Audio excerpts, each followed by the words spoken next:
Hello నమస్తే, welcome to reality check. Reality చెక్లో ప్రస్తుతం మనతో పాటు జాయిన్ అవుతున్నారు senior political analyst Purushottam Reddy garu. ఆంధ్రప్రదేశ్కి సంబంధించిన తాజా రాజకీయ పరిణామాలతో పాటు రెండు కీలకమైన విషయాలను ఆంధ్రప్రదేశ్కి సంబంధించిన బడ్జెట్ కోణంలోనూ, అమరావతి కోణంలోనూ, అలాగే స్టీల్ ప్లాంట్ కోణంలోనూ ఈ ఇష్యూస్ పైన కూడా పురుషోత్తం రెడ్డి గారితో మాట్లాడదాం. సార్ నమస్తే, వెల్కమ్ టు ఈహా. నమస్తే వైనా గారు. సార్, అమరావతికి 30,000 కోట్ల రూపాయలు అప్పు మంజూరైంది. ఇది అమరావతి నిర్మాణానికి సంబంధించిన ఒక శుభ సూచకం అంటూ ప్రభుత్వం చెప్తుంటే, అమరావతికి అప్పు రాకుండా అడ్డుకునే ప్రయత్నం వైసీపీ చేస్తోంది, లేఖలు రాస్తోంది, వరల్డ్ బ్యాంక్కి ఆపే ప్రయత్నం చేస్తోంది అంటూ ప్రభుత్వం చెప్తోంది. సో ఈ వ్యవహారాన్ని ఎలా చూస్తారు? లేఖలు నిజమేనా? లేఖలతో అప్పులు ఆగిపోతాయా? అప్పులు తీసుకొచ్చి 30,000 కోట్ల రూపాయలు అక్కడ పెట్టడం పట్ల మీ అభిప్రాయం ఏంటి? ఇక్కడ 3 అంశాలు. ఒకటి, 33,000 కోట్ల రూపాయలు తీసుకొచ్చి అక్కడ అప్పు తీసుకొచ్చి అక్కడ పెట్టడం, ఆ సెల్ఫ్ సిటీ రాజధాని ఎలా అవుతుంది ప్రశ్న, దాని భవిష్యత్తు ఒక అంశం. రెండో అంశం మీరు అన్నట్టు దీన్ని అడ్డుకునే దానికోసం వైఎస్ఆర్ కాంగ్రెస్ పార్టీలో అది కొంతమంది లెటర్లు రాయేస్తున్నారు ప్రపంచ బ్యాంక్ అనేది. ఈ మూడు అంశాలు మనం ఎలా చూడొచ్చు అనుకుంటే, మొదటి పాయింట్, బహుశా ఈ మూడు నెలల కాలంలో ఈ మాట ఎప్పుడు మాట్లాడలేవారు. ఈ 3 నెలల కాలంలో అదిగో అమరావతి, రై అమరావతి క్యాప్షన్స్ మనం చూసాం, ఈ చర్చ అంతా చూసాం. మరి అన్ఎక్స్పెక్టెడ్ గా గత 2-3 రోజులుగా ఈ నిందలేంటి అంటే, నాకేదో మీ మీద అనుమానం ఉందా, లేదా మీ ప్రయత్నాల మీద అనుమానం ఉందా అంటే ఏ రోజు నెట్టేద్దాం అనుకుంటున్నారా నాకైతే అర్థం కావట్లేదు. ఎందుకంటే 3 నెలలు లేని సమస్య ఈ రోజు ఎందుకు వచ్చింది? పైపెచ్చు 15,000 కోట్లు ప్లస్ అట్కోకు సంబంధించి 11,000 కోట్లు, ఇంకొక జపాన్ సంబంధించి ప్రయత్నిద్దాం అంటారు. మొత్తం 33,000 కోట్లు శాంక్షన్ అయిపోయింది అంటారు కదా. మళ్ళీ కంప్లైంట్ చేస్తే పోయిందే ఉంది. ఇది మొదటి అంశం. రెండో అంశం, నాకున్న అవగాహన జర్నలిస్ట్ మీకు కూడా తెలుసు, ప్రపంచ బ్యాంక్ ఒకటి మాట వింటుందా? ప్రపంచ బ్యాంక్ కూడా చెప్తే దేశాలే ప్రపంచ బ్యాంక్ మాట వినాలి. ఆ దేశంలో ఒక చిన్న రాష్ట్రంలో ఒక పార్టీ లెటర్ రాసేస్తే జరిగిపోతుందా? నేను 2-3 రోజులుగా ఆ మీడియా ఛానల్స్ లో గానీ లేదా ఆ పార్టీ నుంచి కొంతమంది సోషల్ మీడియాలో మాట్లాడుతున్న తీరు చూస్తుంటే, మీరు పేరు చెప్పండి, సమ్ ఎక్స్ ద్వారా లెటర్ రాసినారు, సమ్ ఎక్స్ రాసిన లెటర్ లో ఈ అంశాలు ఉన్నాయి, ఇవి అబద్ధాలు, ఇది తప్పు, ఈ పాలన పద్ధతిలో పోయిందని విమర్శించినా వాళ్ళు సమాధానం చెప్పాల్సి ఉంటుంది, ప్రజలు కూడా ఆలోచిస్తారు. మీరు ఎవరి పేరు చెప్పరు. ఎవరు పేరు చెప్పకపోతే మీకు ఏ సమాచారం లేనట్టే కదా, నిందలేస్తున్నట్టే కదా. పలానా ఎల్లయ్యో పుల్లయ్యో ఎవరో ఒకరు రాసుంటారు కదా. ఇంకోటి కూడా ఉండాలిగా, వరల్డ్ బ్యాంక్, కనీసం వరల్డ్ బ్యాంక్ అయినా ప్రభుత్వాన్ని ఇగో మీ వైపు నుంచి ఇట్లా కంప్లైంట్స్ వస్తున్నాయి, మీ దగ్గర నుంచి ఇలా జరుగుతుందంట, మేము ఇవ్వలేమని వరల్డ్ బ్యాంక్ అయినా ప్రభుత్వానికి ఏమైనా రాసి ఉండాలిగా. అదే వాళ్ళన్నా రాస్తుండాలి. అయితే మీరు చెప్తున్నారు కదా, లెటర్లు రాస్తున్నారని మీరు మాట్లాడుతున్నప్పుడు మీకు సమాచారం ఉంటేనే మాట్లాడాలి. సమాచారం ఉందంటే ఎవరు రాశారు, రాసిన దాంట్లో ఏమున్నాయి, దీని వెనకాల ఎవరున్నారు మాట్లాడండి, వాళ్ళు సమాధానం చెప్తారు, మనం చర్చించవచ్చు. అయితే ఇవేమి లేకుండా మీరు మాట్లాడుతున్నారా, గాల్లో మాట్లాడుతున్నారా అనేది ఒక అనుమానం. ఏం అవసరం ఉంది గాల్లో మాట్లాడాల్సిన అవసరం? ఆల్రెడీ ఇప్పటికే చెప్పారు మంత్రి నారాయణ గారు, ఓపెన్ గా చెప్పారు, వచ్చే 4 ఏళ్లలో సంవత్సరానికి 15,000 కోట్ల రూపాయల చొప్పున 4 ఏళ్లలో 60,000 కోట్ల రూపాయలు మేము ఓన్లీ అమరావతి పేరు ఖర్చు పెట్టబోతున్నాం అని చెప్పారు ఆయన. సో ఈ 15,000 కోట్లు రుణం ఇప్పించడానికి సంబంధించి కేంద్ర బడ్జెట్లో పెట్టారు, రుణం ఇప్పిస్తామని. తర్వాత క్యాబినెట్ అప్రూవల్ చేసింది, ఇంకేదో వేరే చోటు నుంచి కూడా అప్పులు తీసుకురావడానికి సంబంధించి. సో ఇంత జరిగిన తర్వాత ఇప్పుడు వేరే వాళ్ళపైన నెపం వేయాల్సిన అవసరం ప్రభుత్వానికి మాత్రం ఎందుకు వస్తుంది అని అంటే, సూటిగా 2 సమస్యలు వచ్చాయి.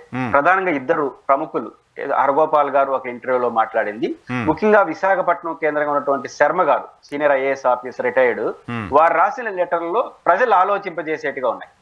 ప్రభుత్వం సమాధానం చెప్పాల్సిన పరిస్థితి వస్తుంది. దానికి సూటిగా ఆయనకి నిందలేక వైసీపీ పైన ఏమైనా మాట్లాడుతున్నారా, హరగోపాల్ని ఏమనలేక అనే అనుమానం. ఎందుకంటే మన శర్మ గారు రాసిన దాంట్లో పెద్ద అద్భుతాలుగా లేవు. ఆయన 3 పాయింట్లు చెప్పినాడు.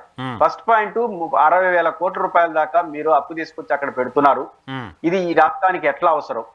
రెండోది, అది అల్టిమేట్ గా 60,000 కోట్ల రూపాయలు రాష్ట్ర అప్పుగా మారిపోతుంది, ఇది గుదిబండగా మారుతుంది.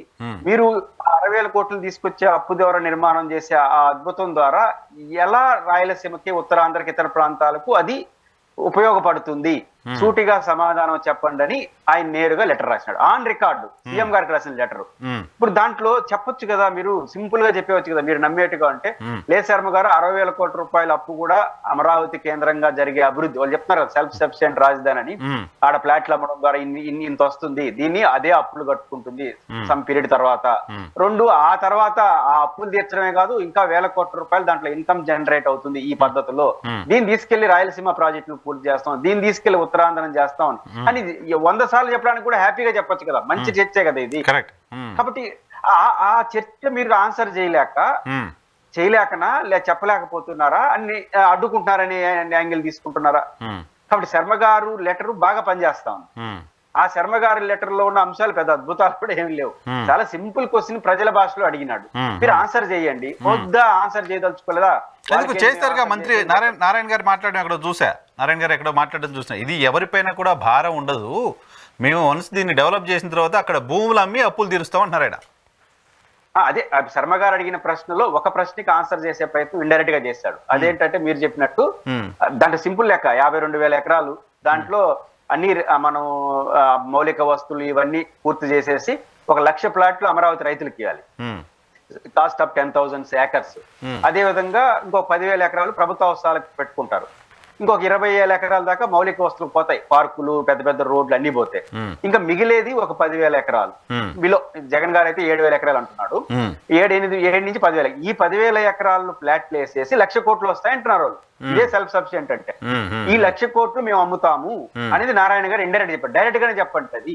అంటే ఇప్పుడు ఒకటి గ్యారంటీ కదా వైఎన్ఆర్ గారు, ఆ 1,00,000 ప్లాట్లు అమ్మితే 1,00,000 కోట్లు వస్తాయో లేదో తెలియదు కానీ 60,000 కోట్లు అయితే పెట్టుబడి గ్యారంటీగా పెట్టాల్సిందేగా. అది మీరు హైదరాబాద్ నుంచి మీరైనా మీరు 4 రూపాయలు సంపాదించే డబ్బుతో నేను 4 రూపాయలు సంపాదించి ఏడ పెడతాం, ఏడ డెవలప్మెంట్ అనే పెట్టుకుంటాం. దీంట్లో బేషాలు ఏమి లేవు. అమరావతిలో ఒక ఫ్లాట్ కొంటే రాబోయే కాలంలో పెరుగుతున్న నమ్మకం కలిగితేనే ఫ్లాట్లు కొంటాం. ఎవరైనా మీరైనా నేనైనా అక్కడైనా సవరకు. అట్లా కొనుక్కునే వాతావరణం రావాలి అంటే ఈ 50,000-60,000 కోట్లు పెట్టాలి. 50,000-60,000 కోట్లు పెడితే మౌలిక వస్తువులు ఇవన్నీ వచ్చేస్తాయి, నో డౌట్ ఎట్ ఆల్. అయితే రాజధాని నిర్మాణం జరగదు 50,000 కోట్లు. ఈ 50,000 కోట్లు మళ్ళీ మనం ఏం చేయాలి? అసెంబ్లీ, సెక్రటేరియట్ వీటన్నిటికీ, లేదా అక్కడ ఏదైనా మీరు పెద్ద పెద్ద నిర్మాణాలు అవి చేయాలంటే మళ్ళీ అదనంగా ఖర్చు పెట్టాలి. ఈ 50,000 కోట్లు అనేది బైఫర్కేషన్ కోసమే. మన రియల్ ఎస్టేట్ వాళ్ళని అడిగినాను, 15 ఒక ఎకరాకి ఎంత అవుతుందంటే వాళ్ళు లెక్కలని చెప్తే 50,000 కోట్లు అయిపోతుంది. దీనికే మౌలిక వస్తువులు, ఫ్లాట్ డివిజన్ ఇవే అయిపోతుంది. కాబట్టి ఇది గ్యారంటీ కదా. 50,000-60,000 కోట్ల రూపాయలు అక్కడ పెట్టుబడి పెట్టాల్సిందే. ఆ పెట్టుబడి పెట్టిన తర్వాత ఆ 1,00,000 ఎకరాలు 1,00,000 ఫ్లాట్లు అమ్మితే 1,00,000 కోట్లు వస్తాయి ఆ 10,000 ఎకరాల్లో. అది గ్యారంటీ లేదు కదా. ఇది ప్రజల్లోకి వెళ్తే మీరు 60,000 కోట్లు అయితే గ్యారంటీ. శర్మ గారు చెప్పినట్టు మీరు చెప్పినా నేను చెప్పినా నారాయణ గారు చెప్పిన 60,000 కోట్లు అయితే పెట్టాలి ప్రాథమికంగా.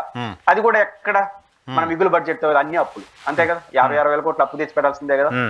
ఆ 50,000-60,000 కోట్లు అప్పు అంటే 25 ఏళ్ళు 30 ఏళ్ళకు లోన్ ఇస్తారు అనుకుంటున్నా నాకు తెలిసి, అంతే కదా. ఇప్పుడు నేను అపార్ట్మెంట్ 43 లక్షలతో కొన్నాను లోన్ పెట్టి. ఎండ్ ఆఫ్ ద డే 25 ఏళ్ళకి 90 లక్షలు కట్టేది కొన్నాను మొత్తం లెక్కలు తీస్తే. అది కూడా 15,000 కోట్ల అప్పు అంటే 60,000 కోట్లు కట్టాల్సిందే కదా. అదే 60,000 కోట్ల అప్పు అంటే 2-3 లక్షల కోట్లు 30 కట్టాల్సిందే. నన్ను జస్ట్ కరెక్ట్ మీ. నేను విన్నది ఏంటంటే వరల్డ్ బ్యాంకు ఇటువంటి రుణాలు ఇస్తున్న క్రమంలో వీటిని మళ్ళీ ఎలా మీరు రీఫండ్ చేస్తారు అనేది కండిషన్స్ పెడుతుంది. ఆ కండిషన్లో ఆ ప్రాంత ప్రజలపైన పన్నుల ద్వారా వచ్చే ఆదాయంలో మేము మీకు దీన్ని చెల్లిస్తామని రాష్ట్ర ప్రభుత్వం వరల్డ్ బ్యాంక్ చెప్పింది అనేది నాకున్న సమాచారం. నేను దీన్ని అక్కడ ప్రపంచ బ్యాంక్ చెప్పుంటే మీరు అడిగిన ప్రశ్న కరెక్ట్. ఎందుకంటే ప్రపంచ బ్యాంక్ ఎప్పుడు కూడా కండిషన్స్ చాలా సీరియస్ గా పెడుతుంది. అవును. కాబట్టి ఖచ్చితంగా పెట్టుంటుంది. ఎట్లా రీపే చేస్తారు, రీపేకున్న మీ వెసులుబాటు ఏంటన్నప్పుడు ప్రభుత్వం మీద ఉన్న మార్గం రెండే. ఒకటి అమరావతి ద్వారా వచ్చే ఆదాయం, అంటే ఫ్లాట్లు, మీరు చెప్తున్న పన్నులు, లేదా రాష్ట్ర బడ్జెట్ నుంచి అస్యూరెన్స్ ఇవ్వాలి. మేము రాష్ట్ర బడ్జెట్ నుంచే కడతాం. రాష్ట్ర బడ్జెట్ నుంచి అస్యూరెన్స్ కానీ లెటర్ రాస్తే రేపు వివాదాలు ఇరుక్కుంటారు. ఎందుకంటే మీరేమో సెల్ఫ్ సఫిషియెంట్ అని రాష్ట్ర బడ్జెట్ ని కట్టేదానికి ఎంత పెట్టాలని అని ప్రజల నుంచి వ్యతిరేకత వస్తుంది.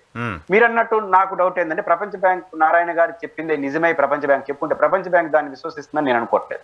ఇప్పుడు అమరావతిలో మీరు మహానగరం అంటున్నారు, ఆ 19 గ్రామాల పరిధిలో మహానగరం వస్తుంది. వచ్చినప్పుడు ఈ ఏం పనులు వేస్తారు అక్కడ ప్రజల పైన? ప్రపంచ బ్యాంక్ ఇది కూడా చూస్తుంది కదా. ఆ నగరంలో ఇప్పుడు హైదరాబాద్ నగరం కాదు కదా. ప్రపంచ బ్యాంక్ ఏమంత అమాయకంగా మన వాళ్ళు చెప్పినట్టు ఎంటుందా? రాబోయే 5 ఏళ్లలో హైదరాబాద్ అయిపోతుంది, బెంగళూరు అయిపోతుందంటే ప్రపంచ బ్యాంక్ నగరం ఎవరు ఉంటుందిగా. మనం ఏ నగరమైనా విశాఖపట్నం తీసుకోండి, హైదరాబాద్ 400 ఏళ్ళ చరిత్ర, విశాఖపట్నానికి 100 సంవత్సరాల చరిత్ర. కాబట్టి ఏ నగరం కూడా అంత సులభంగా ఒక ఓవర్ నైట్ కాదనే విషయం అందరికీ తెలుసు. కాబట్టి మీరు అమరావతి మహానగరంలో వేసే పన్నులు ద్వారా మేము అప్పు కడతామంటే ప్రపంచ బ్యాంక్ విశ్వసిస్తాను అనుకోని అది సాధ్యం కూడా కాదు. ఎందుకంటే అంత చిన్న ప్రాంతంలో ఎన్ని పన్నులు వేసేస్తారు, ఏం పన్నులు.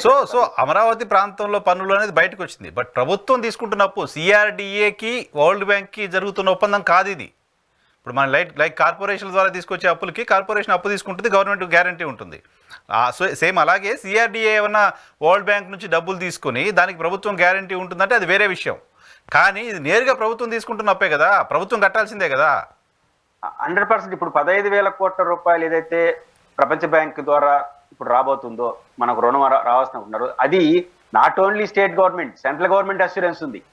ఒకవేళ రేపు రాష్ట్ర ప్రభుత్వం కూడా ఎగ్గొట్టేస్తే కేంద్ర ప్రభుత్వం కట్టాల్సిందే అంట. అలాంటి ఏ రిజర్వ్ మనకు వచ్చే ఆదాయాన్ని కట్ చేసి చేస్తారు, అది రూల్. కాబట్టి ఇది 15,000 కోట్ల రూపాయల ప్రపంచ బ్యాంక్ అనేది ఇప్పటి వరకు మనకు కనబడుతున్న అప్పు.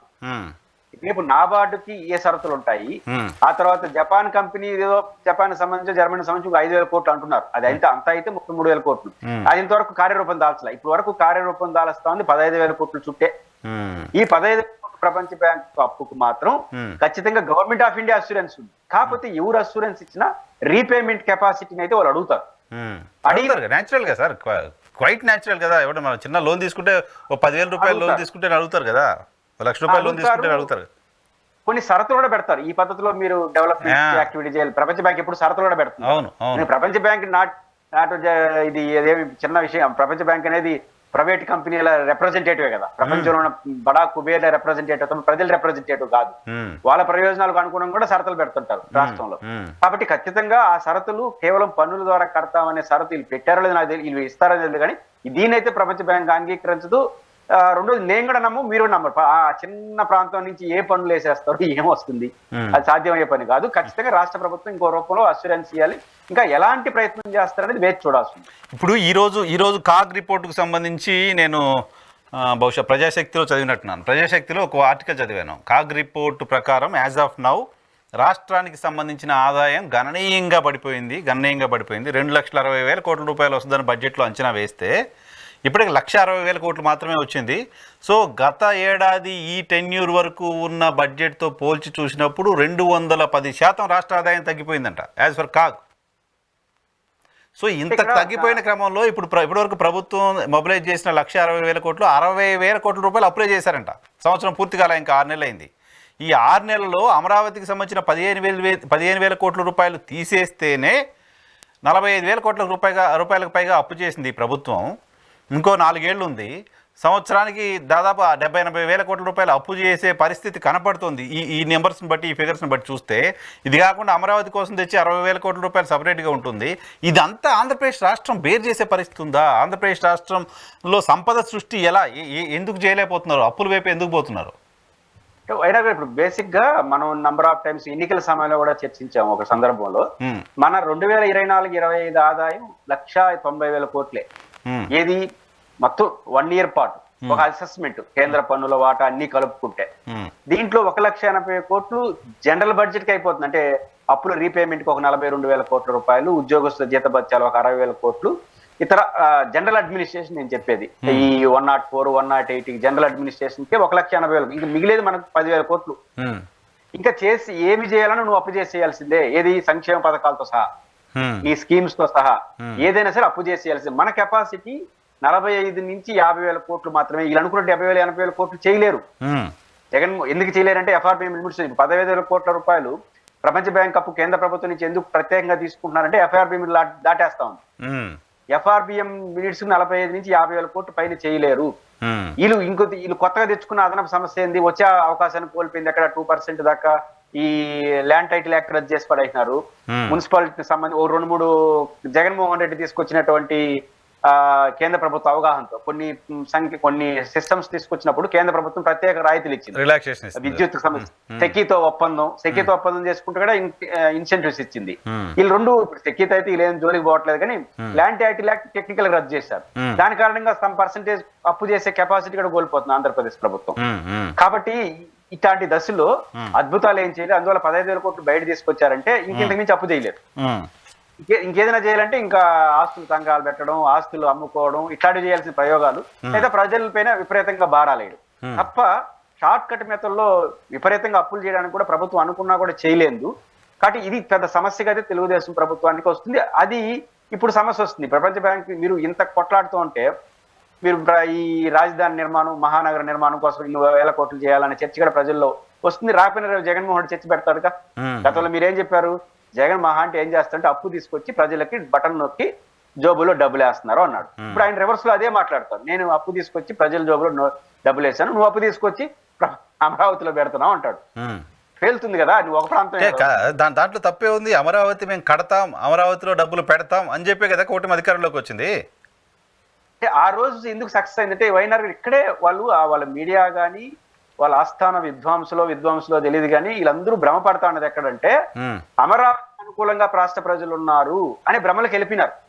మన అమరావతి ఏం చేసినా కూడా ప్రజలు హర్షిస్తారు. అది తప్పు. జగన్మోహన్ రెడ్డి 3 క్యాపిటల్ పట్ల ఆయన అవగాహన కల్పించడం లోపం, ఆయన ఎత్తుగడలో లోపం, ప్రజలకు రీచ్ అయిందంటే నెగిటివ్ అయిపోయి ఇదేంద్రా బాబు రాజధాని మార్పు ఇట్లా వెళ్ళిపోయినారు ప్రజలు. రాజధాని మార్పు ఏంది? ఒకసారి రాజధాని అంటే ఒకసారి కదా ఉంటుంది. అందులో 3 క్యాపిటల్ ఏంది చిన్న రాష్ట్రానికి? ఈ 2 తో అమరావతిలో రాజధాని ఉంటే సరిపోతుంది కదా అనే యాంగిల్కి వచ్చారు ప్రజలు. దీని వల్ల ఎట్ ఇంటర్ప్రిటేషన్ చేయాలంటే మొత్తం ప్రజలంతా అమరావతికి అనుకున్నారు. అది కాదు. అది ఉంటే అమరావతి ఎంపీ చేసిన ప్రాంతాలు ఎమ్మెల్యే ఎందుకు కొడిపారు? రేపొద్దున ఇంకెవరో వస్తే కూడా మార్చే పరిస్థితి లేకుండా ఉండాలంటే అమరావతిలో స్ట్రాంగ్ గా కన్స్ట్రక్షన్ అయిపోవాలి, రాజధాని నిర్మాణం జరిగిపోవాలి, ఇంకెవరు మార్చకుండా ఉండే పరిస్థితి ఉండాలంటే క్విక్ గా ఇమీడియట్ గా యుద్ధ ప్రాతిపదికన చేయాలంటే అప్పులు తేవాలి, అప్పులు తెచ్చి మొదలు పెట్టాలి. ఇది ప్రభుత్వం ఇంటెన్షన్. కానీ నేను అనుకుంటుంది ప్రభుత్వం ఇంటెన్షన్ ఈ రూట్ లో పోతే కాదు. ఆడెవరు రేపు జగన్మోహన్ రెడ్డి గారు ఎవరు వచ్చినా అమరావతిలో మార్పులు అంటే రాజధాని కేంద్రాలు మార్చుకుని ఉండాలంటే అప్పు చేయకుండా కూడా ముందుకెళ్ళచ్చు. అది ఎలా అంటే వీళ్ళు ఎంత తప్పు చేస్తున్నారంటే వైఎన్ఆర్ గారు, ఈ చర్చ జరగాలి రాష్ట్రంలో. మీరు అసలు మనకు విభజన చట్టం ప్రకారం అసెంబ్లీ, సెక్రటేరియట్ మరియు రాజ్ భవన్ మరియు హైకోర్టు బంగ్లాలకు కేంద్ర ప్రభుత్వం డబ్బులు ఇవ్వాలి. ఇది యాక్ట్, అది దయ కాదు. అందులో పైపెచ్చి ఇప్పుడు డబుల్ ఇంజిన్ సర్కార్ మంది బాగుంది వాతావరణం. కాబట్టి నేరుగా ఆ కార్యాలయాలు కట్టేయండి. అమరావతి కేంద్రం మీరు ఎడతే రాజధాని ప్రతిపాదిస్తున్నారో ఆ ప్రాంతంలో 4 కార్యాలయాలు కట్టేస్తే రేపు కదిలించలేరు కదా. నోటిఫై అయినా కూడా కదిలించవచ్చు, కానీ అయిపోయింది కదా అనుకుంటారు.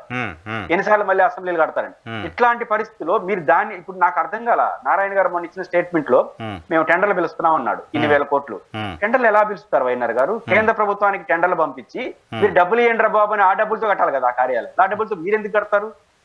ఓకే, కేంద్ర డబ్బులతో కట్టాల్సిన కార్యాలయాలకు మీరు ఎందుకు టెండర్లు పిలుస్తున్నారు అనేది పాయింట్. ఓకే, వదులుకునేస్తున్నారా అంటే ఈ 15,000 కోట్లు ఇంకొక 10,000 కోట్లు అప్పు కేంద్ర ప్రభుత్వం ప్రత్యేకంగా ఇస్తుంది కాబట్టి దాంట్లోనే దీనే సర్దేసి లెక్క పెట్టేస్తారా కేంద్రానికి?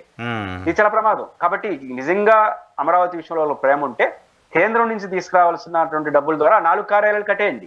మీరు స్వల్ప ఖర్చుతో రోడ్లు వేసుకుంటా పోతుంటే సైమల్టేనియస్ గా డెవలప్మెంట్ అవుతుంది. అప్పుడు ఎవరు డిస్టర్బ్ చేయలేరు. కానీ ఇట్లాంటి హడావుడి చేసి అవి గట్టక ఇవి గట్టకపోతే రేపు అమరావతికి మీరే నష్టం చేసిన వాళ్ళు అవుతారు. రైట్. అమరావతితో పాటు ఇంకొక ఇష్యూ ఈరోజు కాగ్ నివేదిక గురించి కూడా మాట్లాడుకున్నాం మనం. దాంతోపాటు స్టీల్ ప్లాంట్, కర్ణాటకకు సంబంధించిన ఒక స్టీల్ ప్లాంట్కి, పేరు కూడా చెప్తాను నేను, కర్ణాటకకు సంబంధించిన ఒక స్టీల్ ప్లాంట్కి కేంద్ర ప్రభుత్వం 15,000 కోట్ల రూపాయలు డబ్బులు ఇచ్చింది. Revival of steel plant Belagavi దగ్గర. సో మన దగ్గర ఉన్న విశాఖ స్టీల్ ప్లాంట్ పరిస్థితి ఏంటి మరి? విశాఖ స్టీల్ ప్లాంట్కి నిధులు ఎందుకు ఇవ్వలేకపోతున్నారు? 15,000 కోట్లు కర్ణాటకలోని విశ్వేశ్వరాయ స్టీల్ ఫ్యాక్టరీ పునరుద్ధరణ కోసం ఇవ్వబోతున్నామని కేంద్ర పరిశ్రమలు ఉక్కు శాఖ మంత్రి హెచ్డి కుమారస్వామి గారు ప్రకటించారు. 15,000 కోట్ల రూపాయలు ఇస్తున్నారట ఫ్యాక్టరీకి. సో విశాఖ స్టీల్కి ఎందుకు తీసుకురాలేకపోతున్నాం? విశాఖ స్టీల్కి ఇవ్వలేకపోవడానికి, అక్కడికి ఇవ్వడానికి రీజన్ ఏంటి? ఒకసారి కేంద్ర ప్రభుత్వం వదిలేసుకుంది, డిజిన్వెస్ట్మెంట్ అమ్మేద్దాం అనుకున్నప్పుడు అన్ని చోట్ల అమ్మేయాలి కదా. అసలు అది ఆగిపోయిన కంపెనీని పునరుద్ధరించడానికి 15,000 కోట్లు, నడుస్తున్న కంపెనీ మీరు క్యాపిటివ్ మైన్స్ ఇవ్వకపోవడం కారణంగా, మీరు సరిగా దాన్ని మానిటర్ చేయకపోవడం కారణంగా, దాన్ని అమ్మాలనే ఆలోచన మీకున్న కారణంగా మూతపడే పరిస్థితికి వచ్చిన విశాఖ స్టీల్కి మాత్రం 4,000 కోట్ల రూపాయలు ఇప్పుడు ఎందుకు సర్దుబాటు చేయలేకపోతుంది కేంద్రం? అది నిజానికి నాకు అర్థం కానిది ఏంటంటే, చంద్రబాబు నాయుడు గారు అధికారంలో ఉన్నప్పుడు కేంద్రానికి రాష్ట్రానికి మధ్య ఒక ప్యాకేజీ చర్చ నడిచింది. అవును, దాని చట్టబద్ధత కావాలని కూడా ప్యాకేజీ కోసం పోలవరాన్ని వదులుకున్నారు, ఇంకోటి ఏదో కూడా మాట్లాడినారు, ప్రత్యేక హోదా వదులుకున్నారని మాట్లాడినారు. ఆ ప్యాకేజీలో చాలా స్పష్టంగా విశాఖ స్టీల్ ప్లాంట్ అభివృద్ధి కోసం, విశాఖ స్టీల్ ప్లాంట్ అభివృద్ధి దాదాపు 15 నుంచి 20,000 కోట్ల రూపాయల ప్రతిపాదన డెవలప్మెంట్ స్పెషల్ ప్యాకేజీలో. ఏది నవ్యాంధ్ర ప్రగతిలో బీజేపీ అనే డాక్యుమెంట్ కూడా రిలీజ్ చేశారు. అంటే రాష్ట్ర ప్రభుత్వానికి ఇచ్చినటువంటి ఆ ప్యాకేజీలో ఈ ప్రతిపాదన చేయబడింది. ఆ 15,000 కోట్లలో మీరు అడిగి ఇప్పుడు 4,000 కోట్లు అడుగుతున్నారు. ఆ 15,000 కోట్లు ఆ రోజు ప్రతిపాదించింది ఈ రోజు ఎందుకు ఖర్చు చేయకూడదు? ఇది మొదటి అంశం. రెండో అంశం ఏంటంటే అసలు విశాఖపట్నం స్టీల్ ప్లాంట్ కి నిధులు కన్నా ప్రాథమికమైన సమస్య క్యాప్టివ్ మైన్స్. కాబట్టి విశాఖపట్నానికి ఒడిశాలో ఉన్నదో ఇంకో చోట లేదా ఖమ్మంలో బయ్యారంలో ఉన్నదో మీరు క్యాప్టివ్ మైన్స్ దానికి కేటాయించేస్తే ఈ సమస్య ఉత్పన్నం కాదు కదా. బట్ క్యాప్టివ్ మైన్స్ ఇచ్చేస్తే వాళ్ళు లోన్లు తెచ్చుకుంటారు. విశాఖ స్టీల్ ప్లాంట్ కానీ క్యాప్టివ్ మైన్స్ ఇచ్చేస్తే ఏ బ్యాంక్ అయినా లోన్ ఇస్తుంది, దాని డెవలప్మెంట్ అది అవుతుంది. ఇప్పుడు సమస్యల్లో విశాఖ నష్టాల్లో ఉండి ప్రైవేటీకరణ చేయట్లేదు. మేము వ్యాపార స్వభావం కలిగినటువంటి ఏ వ్యవస్థని ఇంకా కేంద్ర ప్రభుత్వం చేపట్టదలుచుకోలేదు. పైపెచ్చు డిజిన్వెస్ట్మెంట్ చేస్తామని ఒక పాలసీలో భాగంగా మేము చేస్తున్నామని విశాఖపట్నానికి చెప్తారు. ఇప్పుడు మీరు ప్రస్తావన కర్ణాటక వచ్చినప్పుడు ఆ సిద్ధాంతం ఎందుకు వర్తించదు? అంటే రాష్ట్రానికి ఒక సిద్ధాంతమా? కాబట్టి ఆడ రెండు, ఒకటి బీజేపీ ప్రభుత్వం, కాంగ్రెస్ ప్రభుత్వం అయినా బీజేపీ మంత్రి ఆయన కుమారస్వామి గారు కర్ణాటక వాడు కదా, కాబట్టి ఆయన కర్ణాటక వాడు తెచ్చుకోగలిగినాడు, ఆ పార్ట్నర్ తెచ్చుకున్నాడు. మనం ఎందుకు తెచ్చుకోలేము? మన డబుల్ ఇంజిన్ సర్కారు చెప్పింది అదే కదా, జగన్ సింగిల్ ఇంజిన్ సర్కారు, డబుల్ ఇంజిన్ సర్కారు ఉంటే బాగా పోతుంది కేంద్రం రాష్ట్రం అన్నారు. ఇప్పుడు డబుల్ ఇంజిన్ సర్కార్ లో ఆ ప్యాకేజీల్లో ప్రతిపాదించిన 15,000 కోట్లు తేండి, అది తేలేకపోయారు, కనీసం క్యాప్టివ్ మైన్స్ అయినా తెచ్చుకోండి. కాబట్టి విశాఖ స్టీల్ ప్లాంట్ నష్టాల కారణంగా ప్రైవేటీకరణ అయితే ఈ చర్చ, మీరు అడిగిన ప్రశ్న నేను అడిగిన చర్చ. కానీ వాళ్ళ పాలసీలో భాగంగా మేము ప్రైవేటీకరణ చేస్తాం అంటున్నారు. పాలసీ రాష్ట్రానికి పాలసీ ఉండకూడదు కదా? రాష్ట్రానికి ఒక పాలసీ. సరే, కనీసం అట్లా అనుకున్నా వాళ్ళకి కర్ణాటక నుంచి కేంద్ర మంత్రి ఉన్నారు, ఆ శాఖకు సంబంధించిన మంత్రి, ఆయనకి ఏదో ఆబ్లిగేషన్ ఉంది, ప్రత్యేకమైన అనుమతి తీసుకున్నారంటే అదే శాఖకు సంబంధించిన సహాయ మంత్రి మన రాష్ట్రం నుంచే ఉన్నారు, భారతీయ జనతా పార్టీ నుంచే ఉన్నారు. బాగా వీళ్ళు తెలుగుదేశం ఇప్పుడు కుమారస్వామి దయాదాక్షిణాలతో కేంద్ర ప్రభుత్వం నడవట్లేదు. కానీ చంద్రబాబు గారి దయాదాక్షిణం అన్నాం కానీ చంద్రబాబు గారి మద్దతు అయితే అవసరం. ఏం ఫుల్ మెజారిటీ రోజు బీజేపీకి లేదు. బీజేపీ తర్వాత హైయెస్ట్ తెలుగుదేశం ఎంపీలే ఉండేది కేంద్ర ప్రభుత్వాన్ని మద్దతు ఇచ్చేవాళ్ళు. మీరు బెదిరించమన్ను రిక్వెస్ట్ చేయండి. ఆ రోజు ఏం చెప్పారు జగన్మోహన్ రెడ్డి గారికి? మీరు జగన్మోహన్ రెడ్డి దయాదాక్షిణాలతో ఆ ప్రభుత్వం లేదు, జగన్మోహన్ రెడ్డి గారి ఫ్రెండ్ రిలేషన్ కాదు. అయినా జగన్మోహన్ రెడ్డి గారు మీరు ఆమె మీద ఒత్తిడి చేసినారు, మాట్లాడినారు, మేము ఉంటే అన్నారు, తీసుకోమన్నారు, నువ్వు కొనేస్తావన్నారు. మరి ఈ రోజు ఆ కబుర్లన్నీ ఏమైనాయి? పైపించి జగన్ విశాఖపట్నంలో ప్రధానమంత్రిని డైరెక్ట్ గా ఆయన దగ్గరనే రిక్వెస్ట్ చేస్తూనే విశాఖ స్టీల్ ప్లాంట్ ప్రైవేటీకరణ ఆపండి సార్ అన్నాడు. ఆయన ఏం చెప్పలేదు. మరి మనం మిత్రపక్షంగా ఉండి ఇంట్లో పక్షంగా ఉండి మనం ఎందుకు మాట్లాడలేకపోతున్నాం? ఖచ్చితంగా విశాఖపట్నం స్టీల్ ప్లాంట్ ని రాజకీయ కారణాలతో ఆపాల్సిందే తప్ప ఇంకే కారణాలు దీనికి లేవు. ఆ నిజాయితీని కూటమి ప్రభుత్వం చేసుకుంటుందో లేదో చూడాలి. రైట్. క్రిస్మస్ వేడుకలు రాష్ట్ర వ్యాప్తంగా వైసీపీ అధ్యక్షుడు జగన్మోహన్ రెడ్డి గారు కూడా పులివెందులు వెళ్ళారు. సో అక్కడ క్రిస్మస్ వేడుకల్లో విజయమ్మ గారితో కలిసి పార్టిసిపేట్ చేసిన దృశ్యాలు నిన్న నుంచి వైరల్ అవుతున్నాయి, నిన్న నుంచి కనపడుతున్నాయి. సో విజయమ్మ గారు ఆస్తుల్లో వాటా షర్మిల గారికి ఇవ్వాల్సిందే, షర్మిల గారికి అన్యాయం జరుగుతుంది అంటూ నేరుగా లేఖలు విడుదల చేశారు. అవే లేఖలు కూడా తనే రాశానంటూ ఆమె చెప్పారు. ఆ తర్వాత మళ్ళీ జగన్మోహన్ రెడ్డి గారు మాట్లాడిన దానికి మద్దతుగా కూడా ఒక వీడియో రిలీజ్ చేశారు. సో విజయమ్మ గారికి జగన్మోహన్ రెడ్డి గారికి కూడా బాగా గ్యాప్ ఉంది, తల్లి కూడా జగన్మోహన్ రెడ్డి గారిని తప్పుపడుతుంది లాంటి ఇంప్రెషన్ నిన్న మొన్నటి వరకు ఉంది. సో ఈరోజు విజువల్ చూసిన తర్వాత కుటుంబం అంతా కలిసిపోయింది అని చెప్పని అనుకోవడానికి సంబంధించిన ఆస్కారం ఏమైనా కనపడుతుందా? కుటుంబం కలిసిపోయిందా? కుటుంబంలో విభేదాలు సమసిపోయాయని చెప్పని అనుకోవాలా? అన్నకి చెల్లికి మధ్య విభేదాలు ఉన్నాయనేది బహిరంగ రహస్యం కూడా బహిరంగం రహస్యం కూడా అయిపోయింది. అది ఒక దూరం వెళ్ళిపోయిందని కూడా మనకు జరిగిన పరిణామాలు బట్టి అన్నకి చెల్లికి వైరుధ్యం ఉంది, అన్నకి కొడుక్కి అమ్మకైతే లేదు. అది క్లియర్ గా మొదటి నుంచి ఉంది. అయితే ఆ రోజు కూడా ఆమె మాట్లాడడానికి కారణం నేను అనుకుంటుంది విజయమ్మ గారు తన కూతురు లేవనెత్తిన అంశాలు కరెక్ట్ అని అర్థం వచ్చే పద్ధతిలో మాట్లాడిన కారణాలు కూడా నేను అనుకుంటుంది. మీరు తెలుసు, కుటుంబాల్లో ఏ తల్లి అయినా ఏ తండ్రి అయినా పిల్లలందరూ ఒకే రకంగా బతకాలని కోరుకుంటారు. దీంట్లో ఒకడు వాడి తెలివితేటలతో కోటేశ్వరుడై ఇంకొకడు వాడి తెలివి తక్కువతనంతో బెకారైనా కూడా ఇద్దరు మళ్ళీ తల్లి దగ్గర పోతే నువ్వు సంపాదించిందంటే సగం ఇచ్చారా అంటుంది. అది తల్లి మనసు అంతే, ఇది రూల్ కాదు, ఏ చట్టం చెప్పదు. ఈ పాడైపోయినోడు వాడు సొంత కారణమే ఉండొచ్చు, సొంత కారణంతో ఇంకో కొడుకు ఎదగచ్చు. కానీ ఇద్దరు తన దగ్గరకు వచ్చినప్పుడు నువ్వు బాగానే సంపాదించినావు కదరా, అవసరమైతే ఇంకొంచెం ఎక్కువే ఇచ్చే మళ్ళీ నువ్వు సంపాదించగలవు. ఇది ఏ తల్లి అయినా కామన్ మనీస మనస్తత్వం, ఆ తల్లి మనస్తత్వం తండ్రి మనస్తత్వం అట్లే ఉంటుంది. అది విజయమ్మ గారు కూడా అందుకు మినహాయింపు కాదు. ఆ రకంగా కూతురు అడుగుతుంది, ఇచ్చేవచ్చు కదా అని అడుగుంటుందే తప్ప అది కొడుకు మీద వ్యతిరేకతతోనో కూతురు మీద వేరే ప్రేమతోనో అని ఉండదు. అది చెనికావే, అది జనరల్ గా తల్లి మనసు చేసింది. అది లేదనే విషయం ఈ రోజు వాళ్ళు కలిసినప్పుడు అర్థమవుతోంది. కానీ ఎక్కడో ఒక చిన్న వెలితి అయితే విజయమ్మ గారిలో కనపడింది. అవునా? అంటే బాడీ లాంగ్వేజ్, ఆడ కూర్చున్న వాళ్ళు కలయికలు, వాటిలో ఒక చిన్న అసౌకర్యం. అంటే విజయమ్మ గారు అట్లా పాత్ర లెటర్ రాసేశారు కదా, శర్మిల గారికి సపోర్టివ్ గా రాసినట్టు. ఆ రోజు శర్మిల వర్సెస్ జగన్ గా మారిపోయిన సందర్భంలో విజయమ్మ కూడా ఆ మాట అనడం ద్వారా విజయమ్మ గారు షర్మిల వైపు ఉన్నారు, షర్మిల వైపు వెళ్ళిపోయారు, జగన్ తో లేరు అనే ఒక ఇంప్రెషన్ ఉంది. ఆ రోజు మెసేజ్ అయితే వెళ్ళింది. దాన్ని మిగతా వాళ్ళు వాడుకున్నారు కదా, ఆయన రాజకీయ ప్రత్యర్థులు. శర్మిల గారు కూడా వాడింది కదా చివరికి ప్రకటనలు అన్నింటినీ. ఇది కొంత జగన్ అభిమానించే వాళ్ళు కానీ, ఆ కుటుంబ సభ్యులు కానీ ఈ దశలో ఆ రోల్ పోషించకుండా ఉంటే బాగుండేది. ఆమె ఏదైనా ఉంటే ఇంట్లో కూర్చొని ఏ ఇబ్బంది అయినా పెట్టచ్చు, జగన్ ఇంటికి వచ్చి నువ్వు ఇయ్యాల్సిందేరా అని చెప్పి కూడా చెప్పుండదు, తప్పేం లేదు చల్లిగా. కానీ బహిరంగ పడడం జగన్ ఎంతో కొంత ఇబ్బంది పడతాడు కదా రాజకీయంగా, ఇబ్బంది పడిందేమో ఈ పాత్ర వల్ల అనే భావన ఆ కుటుంబ సభ్యులు నాకు కనపడింది ఈ రోజు టీవీలో చూస్తే.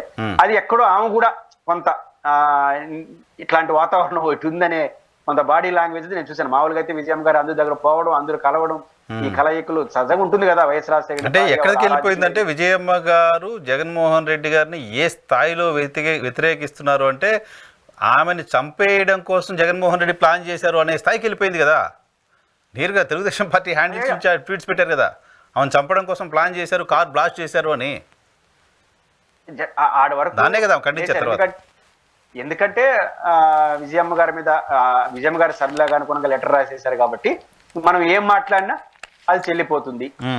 కాబట్టి ఒక రాయి వేసేస్తాం, పోతే ఒక రోజు చర్చ కదా పోతుంది, ఒక రోజు డిబేట్ ఖర్చు అవుతుంది, అంతే కదా, ఇంక పోయిందేం లేదని మాట్లాడేసినారు. కానీ ఇవన్నీ ప్రజలు పట్టించుకోలేదు, ప్రజలేం అంత అమాయకులు కాదు. కానీ ఆ లెటర్ రాయడం ద్వారా కొంత కుటుంబ సభ్యుల్లో అనవసరంగా అన్నా చెల్లెల మధ్య మరింత అగాధం పెంచడానికి ఇది ఉపయోగపడుతుందేమో, రెండోది ఈ టైంలో జగన్ గారికి ఇది మానసికంగా ఒత్తిడి చేసినట్టు అవుతుందేమో అనే భావం మాత్రం కుటుంబ సభ్యుల్లోకి వెళ్ళింది. ఇది ఈరోజు కలిసినందుకు అందరూ సంతోషించారు. అన్న కొడుకు తల్లికి ఏం ఆ విభేదాలు లేవు, ఆయన ఏం పట్టించుకున్నట్టు లేడు, ఆమె కూడా పట్టించుకున్నా ఆమెలో అది కనపడింది. కొంత కొడుకు బాధపడి ఉంటాడు కదా, ఇంతమందిని బాధ పెట్టానే ఫీలింగ్ కొంత ఉందేమో లోపలనే, ఎవరికైనా మనుషులు కదా, అది కనపడింది అక్కడక్కడ. ఆమెను కలిసే బాడీ లాంగ్వేజ్ మీద అందరూ కుటుంబ సభ్యులందరూ కూడా అడిగి పోయి పలకరించే దాంట్లో కూడా రాజశేఖర రెడ్డి గారు వాళ్ళందరికీ ఆరాధ్యం. రాజశేఖర రెడ్డి లేనిటప్పుడు రాజశేఖర రెడ్డి రూపాన్ని విజయంలోనే చూసుకుంటారు, చనిపోయినాడు కాబట్టి ఆయన. కాబట్టి ఆ రాజశేఖర రెడ్డిని అట్లా పలకిస్తే అట్లా విజయం దగ్గరకు పోయే దాంట్లో ఎక్కడో చిన్న వెలితి అనేది విజయమ్మ గారు అది గమనించినట్టున్నారు. వీళ్ళు అది కనపడతా ఉంది. అది ఆమె ఈ కలయిక ద్వారా అది పోవడానికి దారి తీస్తుంది. భవిష్యత్తులో ఇట్లాంటి విషయాలు ఆమె జాగ్రత్తలు తీసుకొని ఈ కొడుకుని తిట్టండి, కొట్టండి, అది ఇంట్లో చేయండి. ఇట్లాంటి బహిరంగం ద్వారా జరిగే పరిణామాల్లో తల్లి జోక్యం చేసుకుంటే చివరికి ఆమె కూడా కొంత నెగిటివ్ తెచ్చుకుంటుంది కదా అనవసరంగా అనేది నాకు కనపడింది. అది ఈ రోజుతో పోతే సంతోషమే, ఒక కుటుంబం బాగుంటే మంచిదని పోతుంది. ఆ విజువల్స్ చాలా ఫొటోస్ బయటకు వచ్చాయి, వాళ్ళు కలవడం అన్ని చూసిన తర్వాత ఇంకా సమస్య పోయింది అని వైసీపీకి సంబంధించిన నాయకులు కార్యకర్తలు కాస్త వాళ్ళు బిలీవ్ చేసుకునే పరిస్థితి ఊహించవచ్చా? కానీ నాకు అనిపించింది అంటే జగన్మోహన్ రెడ్డి గారు ఓడిపోవడం ఎవరికి మంచిది కాదు, ఎవరికైనా వాళ్ళ వరకు ఆలోచించినాడు. జగన్కి రెండు పెద్దగా చేస్తున్నాయి ఆయన. ఒకటి ఆయన ఓడిపోవడం, శర్మిల అండ్ జగన్మోహన్ రెడ్డి గారి ఇష్యూలో జగన్ మరింత బలపడ్డాడు కుటుంబం. నేను గమనించాను, నేను ఈ మధ్యకాలం 1-2 పెళ్లిళ్ళకి హాజరైనప్పుడు వాళ్ళ కుటుంబ సభ్యుల బాడీ లాంగ్వేజ్ చూశాను. అంతకు ముందు ఈ జగన్ ఊరిని పట్టించుకోలేదు, కుటుంబ సభ్యులు మర్చిపోయినాడు, పులివెందులు మర్చిపోయి ఉన్నాయి కదా విమర్శలు. అంతా వాళ్ళు కోటరితో కూర్చొని మేము కూడా పోలేకపోయినాము, రాజశేఖర రెడ్డి ఎలా ఉన్నాడు మాతో అనే తీవ్రంగా వ్యతిరేకించిన వాళ్ళు కూడా ఓడిపోవడం ద్వారా జరిగిన పరిణామాలతో మా వాడు ఓడిపోయినాడు, ఈ సమయంలో మా వాడితో ఉండాలి అనే భావన కనిపించింది. శర్మిల ఎపిసోడ్ తో మరింత యాక్టివ్ అయింది. కుటుంబ సభ్యులకి జగన్ బాగా దగ్గర అయింది. ఓడిపోవడం, చెల్లితో వచ్చిన గొడవ, తల్లి కూడా ఆ సమయంలో మనం ఉండాలి ఈ బిడ్డతో అనే అభిప్రాయం వచ్చేసారు. పులివెందులో చాలా సీరియస్ గా అది కనపడతాం. కాబట్టి జగన్మోహన్ రెడ్డి గారు ఆల్రెడీ బలపడ్డాడు కుటుంబంలో. ఈ రోజు ఆయన పిల్లలు వాళ్ళందరూ వ్యవహార శైలి గతంలో లేదు, అది ఆయన పిలిపించి అందరితో మాట్లాడుతున్నాడు. అంటే ఇన్ని రోజులు మనం దూరం అయిపోయినాం, కుటుంబానికి దూరం అయినా అంటే కుటుంబానికి వ్యతిరేకమని కాదు, కారణాలు ఏమైనా ఆయన కోటరీ, ఆయన వ్యవహార శైలి, ఆయన 5 ఏళ్ళు అందరికి కలవకపోవడం అనేది నా కుటుంబ సభ్యులు కోల్పోయారు. ఇంకేం డబ్బులు వ్యాపారాలు కాదు, కోరుకుంటుంది కదా జగన్ నుంచి పక్కన ఫోటో, పక్కన పలకరింపు, ఇదే కోరుకుంటున్నారు. ఇది రోజు ఆయన గుర్తించాడు. కానీ ఓటమి, అన్న చెల్లెల మధ్య గొడవ, తల్లి లేక అనేది జగన్ ని మరింత కుటుంబానికి దగ్గర చేసింది, కుటుంబంలో బలపడే చేసిందని నేను అనుకుంటాను. రైట్.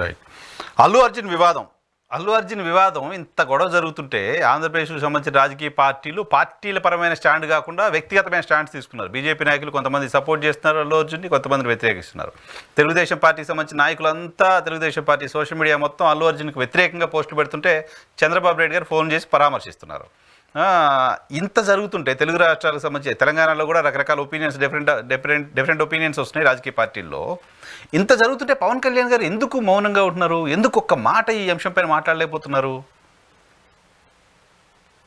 ఖచ్చితమైన గ్యాప్ ఏదైతే మనం శర్మిలా గారి విషయం చెప్పాం కదా, అన్నా చెల్లెమ్మ గ్యాప్ వచ్చిందని, అట్లా వీళ్ళిద్దరి మధ్య గ్యాప్ క్లియర్ గా ఉంది. దానికి బేస్ కూడా ఉంది. ఒకటి, ఎన్నికల్లో తాడో పేడో తేల్చుకోవాల్సిన సమరం జరిగినప్పుడు అల్లు అర్జున్ గారు శిల్పా రవిచంద్రారెడ్డి గారి ఇంటికి పోయినాడు సరే, తన దగ్గరికి పోలేదు, వారు అడిగారలేదు. ఖచ్చితంగా ఆ బాధ అయితే ఉంటుంది కదా. నేను తప్పు ఎవరిదని అనట్లేదు, అల్లు అర్జున్ తప్ప, పవన్ కళ్యాణ్ తప్పు జోలికి ఆయన రాజకీయం అయింది, ఈయన రాజకీయం అయింది. కానీ ఆ ఫీలింగ్ ఉంటుంది కదా, నా దగ్గరకు అయితే రాలేదు కానీ నా శత్రువు, ఆ రోజు శత్రువే కదా వైసీపీ, వెళ్ళాడనే గ్యాప్ ఆ రోజు పునాదులు పడ్డాయి. అంటే ముందు కూడా ఉండొచ్చు కుటుంబంలో బాగా బరస్ట్ కావడానికి. ఆ తర్వాత పవన్ కళ్యాణ్ గారు విజయం సాధించాడు, డిప్యూటీ సీఎం అయ్యాడు. అందులో డిప్యూటీ సీఎం కూడా గౌరవప్రదమైన డిప్యూటీ సీఎం, మామూలు డిప్యూటీగా ఉన్నాడు. కాబట్టి సహజంగా ఆ గ్యాప్ కొంత అహంగాడు వస్తుంది కదా. ఇప్పుడు అందులో పవర్ లోకి వచ్చేసినాం, ఢిల్లీలో పవర్, రాష్ట్రంలో పవర్, ఇప్పుడు ఆయన మన దగ్గరికి రావాలి కదా అనేది ఖచ్చితంగా ఆయనలో ఉంటుంది. ఆయన అభిమానులు ఇంకా ఎక్కువ ఉంటుంది. సినిమా అభిమానులు కదా, బ్యాలెన్స్ కూడా ఉండదు, ఇదే ఉంటుంది. ఈ టైంలో పుష్ప సినిమా రిలీజ్ అయింది. ఆ పుష్ప సినిమా కనపడింది, అది పవన్ కళ్యాణ్ కలవలేదు కాబట్టి ఇతని సినిమా ఎట్లా ఆడుతుందో చూద్దాం అనే లెవెల్కి వెళ్ళిపోయినారు, వచ్చాయి. ఇక్కడ తెలుగు కాబట్టి అది కంటిన్యూషన్ క్రమంలో ఇప్పుడు గొడవ జరిగి, ఇప్పుడు పవన్ కళ్యాణ్ దగ్గరికి ఆయన రావాలి, పవన్ కళ్యాణ్ ఆయన పరామర్శించాలి. పవన్ కళ్యాణ్ అయితే వెళ్ళాడు, ఆ ఈగో ఉంది కదా. వాళ్ళు పవన్ కళ్యాణ్ దృష్టిలో నువ్వు తప్పు చేసినావు, ఎందుకంటే నాకు వ్యతిరేకంగా పోయినావు, నన్ను కలవలేదు, నేను పెద్ద కదా, కుటుంబానికి పెద్ద, వయసులో పెద్ద, పవర్ లో పెద్ద, కాబట్టి నువ్వు అని ఈయనకుంటుంది. ఆయనకి ఏముందో నాకు తెలియదు. కానీ అది స్థాయిని బట్టో పెద్ద చిన్న అనే దాన్ని బట్టో కాకుండా, ఇప్పుడు పవన్ కళ్యాణ్ గారు ఎంత పవర్లో ఉన్నా వాళ్ళ కుటుంబానికి సంబంధించి చిరంజీవి గారు పెద్ద కదా. అల్లు అర్జున్ అరెస్ట్ అయితే గంటల వ్యవధిలో చిరంజీవి గారు వాళ్ళ ఇంటికి వెళ్ళి పరామర్శించారు, కూర్చున్నారు, ఆయనతో మాట్లాడారు. ఈయన బయటకు వచ్చిన తర్వాత మళ్ళీ ఆయన దగ్గరికి వెళ్ళారు. సో అరే, అరెస్ట్ అయినప్పుడు పవన్ కళ్యాణ్ గారు స్పందించలేదు, పోనీ ఆయన బిజీగా ఉన్నారు, ఇది అరెస్టులు మనం ఎందుకులే అనుకున్నారు, ఓకే. అల్లు అర్జున్ ఇంటిపైన అటాక్ జరిగింది, రాళ్ళదాడి చేశారు, ఇంట్లోకి వెళ్ళి కొంతమంది విధ్వంసం చేశారు. ఆ సమయంలో అయినా ఎవరు మనం బంధువు కాకపోయినా పరామర్శిస్తాం కదా, అప్పుడు కూడా ఎందుకు పరామర్శ చేయలేదు అని. అంత దూరం వెళ్ళిపోయింది అంటున్నా, ఇగో ఒక దూరం వెళ్ళిపోయింది. కానీ అల్లు అర్జున్ రియలైజ్ అయ్యి పవన్ కళ్యాణ్ గారి దగ్గరకు రావడం తప్ప, పవన్ కళ్యాణ్ తనకు తాను పోవడం అనేది అంత దూరం వెళ్ళిపోయింది. పోతే మంచిదా కాదు అనేది వాళ్ళ వ్యక్తిగత వ్యవహారం. చిరంజీవితో ఎక్కడ ఫైట్ లేదు కదా, డైరెక్ట్ గా ఎక్కడ కంప్లీట్ గా లేదు కదా మన అల్లు అర్జున్ కి. పవన్ కళ్యాణ్ తో ఏర్పడింది, ఎందుకంటే శిల్పా రవిచంద్రారెడ్డి ఇంటికి పోయినాడు కాబట్టి ఆ రోజు పోటీలో ఉన్నాడు ఆయన. చిరంజీవి అట్లాంటి కంప్లీట్ రాలేదు కాబట్టి చిరంజీవి కథ వేరు. కాబట్టి ఇది ఆ ఇగోతో మళ్ళీ పవర్ లో. ఇంకో పాయింట్ ఉంది, సరే అల్లు అర్జున్ కి పవన్ కళ్యాణ్ గారి గ్యాప్ ఉంది, ఆయన ఈగో లేకపోతే అతనే నా దగ్గరికి రావాలని నేను అనుకుంటున్నారు, ఏదో ఉన్నాయి అనుకుందాం. కానీ ఇప్పుడు తెలంగాణ సర్కారు తెలంగాణ రాష్ట్రంలో ఇక బెనిఫిట్ షోలు ఉండవు అని ప్రకటించింది. తెలంగాణ రాష్ట్రంలో టిక్కెట్ల ధరలు పెంచుకోవడానికి మేము అనుమతి ఇవ్వము అని ప్రకటించింది. గతంలో ఆంధ్రప్రదేశ్లో జగన్మోహన్ రెడ్డి సర్కార్ ఇటువంటి నిర్ణయం తీసుకున్నప్పుడు బహిరంగంగా మాట్లాడిన పవన్ కళ్యాణ్ గారు, సినిమా ఇండస్ట్రీకి వ్యతిరేకంగా ఆంధ్రప్రదేశ్లో జగన్మోహన్ రెడ్డి సర్కార్ వ్యవహరిస్తుందని చెప్పి మాట్లాడిన పవన్ కళ్యాణ్ గారు, తెలంగాణ సర్కార్ సినిమా ఇండస్ట్రీకి వ్యతిరేకంగా పనిచేస్తుందని మాట్లాడొచ్చు కదా. ఎన్డీఏ ఉంది, ఇక్కడ కాంగ్రెస్ ప్రభుత్వం ఉంది, రాజకీయంగా చూసినా different separate agenda. So me point of వ్యూలో సినిమా ఇండస్ట్రీ పరంగానే మాట్లాడాలి కదా ఆయన. ఈ నైతికత ఆయనకు ఉంది, ఇది క్వశ్చనింగ్. ఎందుకంటే ఆయన ఫిలాసఫీ చెప్పినాడు, ఊరికే వ్యతిరేకించడం కాదు. ఒక సభలో నువ్వెవడో అయ్యా, మా డబ్బు మేం పెట్టుకుంటున్నాం, మేం పెట్టుబడి కొనేది మా అభిమానులు, ఎంత కొంటారో నీకెందుకు, నువ్వేమైనా ప్రభుత్వం నుంచి సంక్షేమ పథకాలు ఏమైనా ఇస్తున్నావా, ఏమి ఇవ్వవు కదా, కొనేది నా అభిమానులు, ఎవరి అభిమానులు వాళ్ళకి, ఎంత పెట్టుకుంటాడు వాడిష్టం, డబ్బులు పెట్టింది మేము, మధ్యలో నీ పంచాయతీ ఏంది, ఒప్పుకునే ప్రసక్తే లేదు, దుర్మార్గం, నా సినిమా కోసం ఇవన్నీ చేస్తున్నాడు అని అంత ఫిలాసఫీ చెప్పినాడు, మామూలుగా వ్యతిరేకత కాదు. ఇప్పుడు ఏమైంది ఆ ఫిలాసఫీ? ఖచ్చితంగా పవన్ కళ్యాణ్ గారు ఈ ప్రశ్నలకైతే సమాధానం చెప్పాలి. అల్లు అర్జున్ సబ్జెక్ట్ పక్కన పెట్టేయండి. రేవంత్ రెడ్డి గారు మాట్లాడింది మీ సంగతి తెలుస్తాము, బెనిఫిట్ షోలో లేపేస్తాం అంటే, రేవంత్ రెడ్డి గారు అల్లు అర్జున్ గారి విషయంలో ఎపిసోడ్ లో పక్కన పెడితే, బెనిఫిట్ షోల విషయంలో సినిమా పర్సన్ నేను ఆయన వ్యాఖ్యల్ని సమర్థిస్తున్నాను. ఎందుకంటే ఖచ్చితంగా సినిమాలు ఇష్టారాజ్యంగా మీ ఇష్టం వచ్చిన రిగ్గింగ్ లాగా చేసుకుంటా పోతా ఉంటే చిన్న సినిమాలు నష్టపోతే నండెముక్కలు వెళ్తాను. కానీ మీ వైఖరి అది కాదు కదా, మన ఇద్దరు సమర్పించదు. ఎందుకంటే ఆ రోజు మన వైఖరి అదే, ఈ రోజు మాకు. కానీ మీ వైఖరి జగన్ ఉన్నప్పుడు ఒక వైఖరి, రేవంత్ రెడ్డి ఉన్నప్పుడు ఇంకో వైఖరి ఎట్లా అవుతుంది? నెంబర్ 1. తెలుగుదేశం పార్టీ నాయకుడు ఒక ఆయన ఉత్తరాంధ్రలో మాట్లాడినాడు పవన్ కళ్యాణ్ పర్యటన ఉన్నప్పుడు, ఏంది బెనిఫిట్స్ ఎవరి కోసం చేస్తాడు అని. మరి దాన్ని రేపు మన బాలకృష్ణ గారి సినిమా, రామ్ చరణ్ తేజ గారి సినిమాకి ఎవరా చూడాలి. రేవంత్ రెడ్డి గారు ఎట్లా నిలబడతాడు, ఫిలాసఫీ నిలబడతాడా? ఆ రోజులాగా జగన్ వ్యతిరేకించినట్టు పవన్ కళ్యాణ్, ఈ రోజు అల్లు అర్జున్ వ్యతిరేకించినట్టు వేసేసి మళ్ళీ బాలకృష్ణ గారి సినిమాకి, చరణ్ సినిమాకి ఇచ్చాడు అనుకో, ఇంకా రేవంత్ రెడ్డి కూడా పవన్ కళ్యాణ్ దారిలో నడుస్తున్నట్లు లెక్క.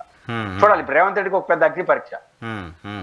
ఈ గొడవ జరుగుతుంది కాబట్టి రేపు ఆ సినిమాలు పవన్ కళ్యాణ్ గారు కూడా ఇప్పుడు వ్యతిరేకించారు, రేపిస్తాడు ఆంధ్రప్రదేశ్ లో. కాబట్టి ఖచ్చితంగా పవన్ కళ్యాణ్ గారికి ఒక నైతికత ఉంది. అల్లు అర్జున్ గారి పట్ల సంఘీభావం చెప్పకపోవడం నేనేం తప్పట్ను, అది వారి ఇష్టం. బట్ ఈ ఫిలాసఫీ విషయంలో మాత్రం అని పైపెచ్చు మళ్ళీ ఈ సన్నాయి నొక్కులు ఎందుకు, విశాఖపట్నానికి వచ్చేయండి, విశాఖపట్నానికి రండి. జగన్ చెప్పింది ఏంటి, విశాఖపట్నంలో మనం నీకు స్టూడియోలు ఇస్తా. జగన్మోహన్ రెడ్డి గారు చెప్పింది అదే కదా, మీ టికెట్లు ధరలు పెంచడం నేను పెంచడం వల్ల ఏ సినిమా ఏ థియేటర్లో ఎంత ఉండాలి సైంటిఫిక్గా రీసెర్చ్ చేసి ఒక రేట్లు ఫిక్స్ చేశారు. చిరంజీవి గారు జగన్మోహన్ రెడ్డి గారితో మాట్లాడుతూ నిన్న విన్నా బయట ఏదో, మీరు చాలా సైంటిఫిక్గా రీసెర్చ్ చేసి చెప్పారు, మేము కూడా ఇంత రీసెర్చ్ చేయలేదు, చాలా అద్భుతంగా ఉంది, థ్యాంక్ యూ వెరీ మచ్ అని చిరంజీవి గారు చెప్పడం విన్నా. సో దాంతోపాటు 100 కోట్లు దాటింది అనే దానికి సంబంధించిన జిఎస్టీయో లెక్కలో మీరు చూపిస్తే పెంచుకోవడానికి అవకాశం ఇస్తామన్నారు. 100 కోట్లు దాటిందని ఎవరు చూపించే పరిస్థితి లేదు, ఎందుకంటే 50 కోట్ల పైగా హీరో రెమ్యునరేషన్ ఉంటుంది కాబట్టి ఎవరు చూపించరు. 100 కోట్ల బడ్జెట్ అని చెప్పేస్తున్నారు. 100 కోట్లు ఖర్చు పెట్టినట్టుగా చూపిస్తే నేను పెంచుకోవడానికి అనుమతిస్తా అంటూ గతంలో వైసీపీ జగన్మోహన్ రెడ్డి సర్కార్ చెప్పిన మాట. అంతేకాదు ఆంధ్రప్రదేశ్లో షూటింగ్లు చేస్తే ట్యాక్స్ కన్సెషన్ ఇస్తా అన్నారు, ఆంధ్రప్రదేశ్లో స్టూడియోలు పెడితే స్థలాలు ఇస్తా అన్నారు. ఇదంతా ఎందుకు అప్పుడు తప్పుగా కనపడింది? ఇంత సైంటిఫిక్గా ప్రాపర్గా చెప్పిందంతా ఎందుకు తప్పుగా కనపడింది? ఇప్పుడు అసలు మేము ఇక్కడ సవాలేదు, మేము పెంచనీయం, బెనిఫిట్స్లో వేసుకునియం అంటే ఇది కనీసం ఆయన అటెన్షన్ కూడా ఎందుకు డ్రా చేయలేకపోతుంది? ఖచ్చితంగా జగన్మోహన్ రెడ్డి గారు ఆయన అభిప్రాయాలతో విభేదించవచ్చు, కానీ ఏది చేసినా చాలా దూరదృష్టితో చాలా స్టడీ చేసే చేస్తాడు. అది తప్పైనా ఒప్పైనా. సినిమా ఫీల్డ్లో ఆయన చెప్పిన పరిస్థితి 100 కోట్లు ఎందుకు అడిగాడంటే ఒక రకమైన మాల్ ప్రాక్టీస్ సినిమాలో ఏంది 1000 కోట్లు అంటారు, దాంట్లో సగం డబ్బులు హీరోయిన్కే, డైరెక్టర్కే.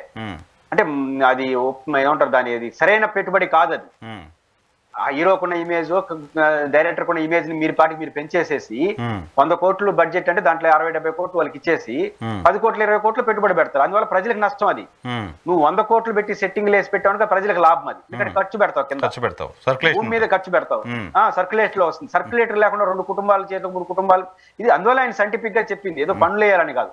పైపెచ్చి జిఎస్టీ చూపిస్తే ప్రభుత్వానికి ఆదాయం వస్తుంది, ఈ మాల్ ప్రాక్టీస్ తగ్గుతాయి. ఇవన్నీ దృష్టిలో పెట్టుకొని చేశాడు. అన్నిటికన్నా విశాఖపట్నం గురించి ఆయన మాట్లాడినారు. ఆ రోజు అందరూ ఎటకారం, ఆ రోజు ఒకటే ఎటకారానికి కారణం, విషయంతో మన సంబంధం లేదు. జగన్ ఏమి చేసినా తప్పే, ఏమి చేసినా ఆయన ఎత్తున రాళ్ళు వేయాలి, ఇది ఒక పాలసీ.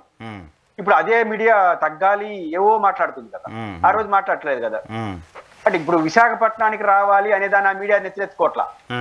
పవన్ కళ్యాణ్ గారితో విశాఖపట్నం మళ్ళీ విశాఖపట్నంలో రోడ్లు, విశాఖపట్నంలో స్టూడియోలు అంటే మళ్ళీ అమరావతి ఏమవుతుందని భయం. ఆ మీడియాకి ఆ విశాఖపట్నం రావాలనేది మాత్రం పవన్ కళ్యాణ్ హైలైట్ కూడా. వీళ్ళంతా విశాఖపట్నం పోతే గ్లామర్ అంతా అటు వెళ్ళిపోతే మళ్ళీ అమరావతి పరిస్థితి ఏంటని కదా. ఖచ్చితంగా అమరావతికి ఇన్వైట్ చేసి ఉండొచ్చు. అమరావతిలో కూడా ఇప్పుడు ఎట్లా కొత్త రాజధాని ఫామ్ చేస్తున్నారు కాబట్టి ప్రభుత్వ స్థలం కూడా చాలా ఉంది కాబట్టి మీరు స్టూడియోలు తీసుకోండి, స్టూడియోలు కట్టుకోండి. ఇక్కడ మేము అవసరమైతే ప్రభుత్వమే ఒక స్టూడియో, గతంలో కేసీఆర్ గారు మాకు రాచకొండలో ప్రభుత్వమే ఒక స్టూడియో కట్టిస్తుంది అన్నారు. మేము ప్రభుత్వమే ఒక స్టూడియో కట్టిస్తుంది, మీరంతా షూటింగ్లు ఇక్కడ చేసుకుని అని చెప్పొచ్చు. నిజానికి అమరావతిలో స్టూడియోలకు మీరు ఫ్రీగా ఇచ్చినా ఎవరు రారు. వాళ్ళు ఖచ్చితంగా విశాఖపట్నం, తిరుపతి లాంటి ప్రాంతాల్లో ఇస్తే వస్తారు. కానీ మళ్ళీ ఆడ పని జరగాలి కదా. మీకు ఆడున్న వాతావరణం, ఆడ వెదర్ మీకు తెలియదు కదా. విజయవాడ ఆ చుట్టుపక్కల ఒక క్లైమేట్, విశాఖపట్నం చెప్పాడు జగన్ గారి మాటల్లో. ఒక క్రియేట్ చేద్దాము జూబ్లీ హిల్స్ లాగా, బంజారా హిల్స్ లాగా అన్నాడు. ఆ పదం మళ్ళీ ఇన్నని కావాలంటే జూబ్లీ హిల్స్ లా క్రియేట్ చేద్దాం అన్నాడు. విశాఖపట్నం మాత్రం క్రియేట్ చేయగలం. కాబట్టి విశాఖపట్నంలో స్టూడియోలకు అనుకూలమైనంత వాతావరణం తప్ప మన రాష్ట్రంలో ఇంకో ప్రాంతంలో ఉండదు. అది కాబట్టి విశాఖపట్నమే ది బెస్ట్. ఇప్పుడు ఆ ప్రోకస్ అది కాదు కాబట్టి మనకు వాళ్ళు దాన్ని పెద్ద పట్టించుకోవడం జరిగే పని కాదు. రాష్ట్రాన్ని పాలించడానికి పనికొచ్చే ప్రాంతం, రాజధాని పెట్టడానికి పనికొచ్చే ప్రాంతం, కేంద్రం నుంచి ఒక 130 ఇన్స్టిట్యూషన్స్ వచ్చి అక్కడ ఉండడానికి పనికొచ్చే ప్రాంతం, సినిమా షూటింగ్లు చేసుకోవడానికి పనికిరాదంటే ఎట్లా సార్? నేనేమంటానంటే 130 కాదు, 170 కాదు, అవన్నీ గవర్నమెంట్ ఇన్స్టిట్యూట్లు. గవర్నమెంట్ ఇన్స్టిట్యూట్లు వైఎన్ఆర్ గారు అని చెప్తే అడిగే పోతుంది. నేను మీ కింద పనిచేసే ఎంప్లాయ్ సార్, మీరు ఆడికి పంపితే అడిగి పోవాలి, నేను కెమెరా ఎత్తుకోండి. నా పని ఉండదు, నువ్వు ప్రైవేట్ కంపెనీలు తీసుకురా 100 అప్పుడు చెప్తా. కానీ అప్పుడు తెలుస్తుంది ఆ ప్రాంతం యొక్క. ఇప్పుడు నువ్వు ఏం అడగకుండా శ్రీసిటీకి ఇప్పుడు ఎన్ని కంపెనీలు వచ్చినాయి? అవును, చాలా. చంద్రబాబు గారు చెత్త విధాలా ప్రయత్నిస్తే అమరావతిలో ఏ కంపెనీ వచ్చిందో మీరు చెప్పండి. కానీ ఏం ప్రయత్నం చేయకుండా కియా వచ్చింది, మోటార్ హీరో హోండా, హీరో సోర్ చంద్రబాబు గారి పీరియడ్లోనే. జగన్ గారి పీరియడ్లో 22,000 కోట్లు వచ్చినాయి శ్రీ సిటీలో. ఏం ప్రయత్నం చేయాలి ఆయన? కాబట్టి ఒక్కొక్క చోటకి ఒక్కొక్క అడ్వాంటేజ్. కాబట్టి అమరావతిలో ప్రైవేట్ కంపెనీలు వస్తే మీరు చెప్పిన లాజిక్ ఒప్పుకుంటా. మీరు ఇప్పుడు హెచ్ఆర్సీ కంపెనీ, ఇది హ్యూమన్ రైట్స్ కమిషన్ కార్యాలయం కర్నూలులో జియో ఇచ్చేస్తే వచ్చేస్తుంది అమరావతికి. అది వాళ్ళు వచ్చినట్ట, మనం ఇచ్చినట్ట. అంటే ప్రభుత్వ కంపెనీలు వాళ్ళు ఇష్టం కదా, రాజు ఆడేది అనుకుంటే సంస్థ అడిగిపోతుంది. Right sir, thank you very much Purushottam Reddy garu మా కోసం సమయం కేటాయించినందుకు. Thank you. ఇది పురుషోత్తం రెడ్డి గారితో స్పెషల్ రియాలిటీ చెక్ షోలో మళ్ళీ కలుద్దాం. చూస్తూనే ఉంది.